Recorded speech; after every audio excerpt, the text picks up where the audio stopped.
A plan to revitalize Petersburg's town square is aimed at early 1900s ambience. The construction was supposed to begin next month, but the Illinois Historic Preservation Agency refused to sign off, pushing the plan back at least another year.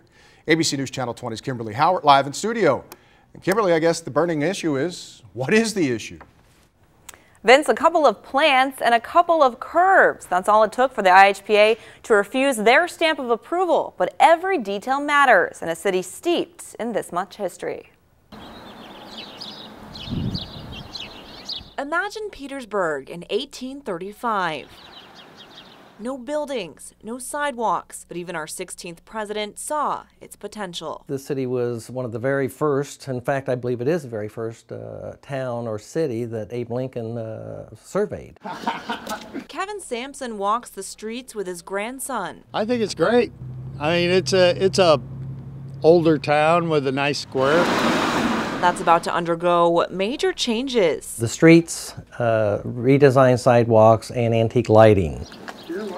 It's a $1.3 million plan set to revamp this area while bringing back Petersburg's small town charm. The sidewalks around the square have not been done since about 1904 and 1911, so obviously a lot of incorrections.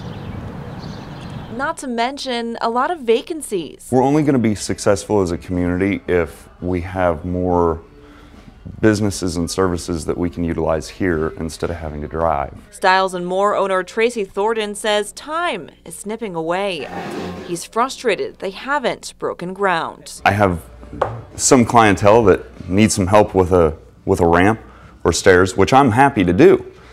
But knowing that my sidewalk is going to be torn up anytime, I didn't do that. And now he'll have to wait longer after the Illinois Historic Preservation Agency demanded plants in these patches of greens and squared edges where you see curves. The designers have to go back, they have to work, we have to submit it to IHPA, wait for them to get time to look at it and get their approvals back.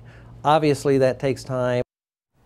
Now, most of this $1.3 million will be covered in grants, but the city wants to make sure the cost of the project doesn't go up. That's why they're waiting until next year when lower bids from engineers and contractors are much easier to come by. Vince? All right, Kimberly, thank you. The city hopes to officially open bids for the project in April of 2014. That will mean they could likely break ground in June and have the project wrapped up by the end of the fall that year.